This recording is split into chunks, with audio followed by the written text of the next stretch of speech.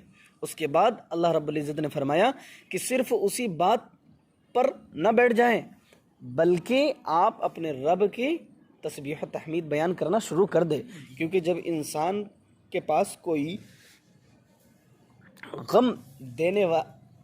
غم دینے والی بات آتی ہے اور انسان اسی بات کو اپنے ذہن و دماغ میں بٹھائے رکھتا ہے تو یقیناً وہ ہمیشہ غم اور رنجیدہ میں حزن و ملال کے ساتھ زندگی گزارتا ہے۔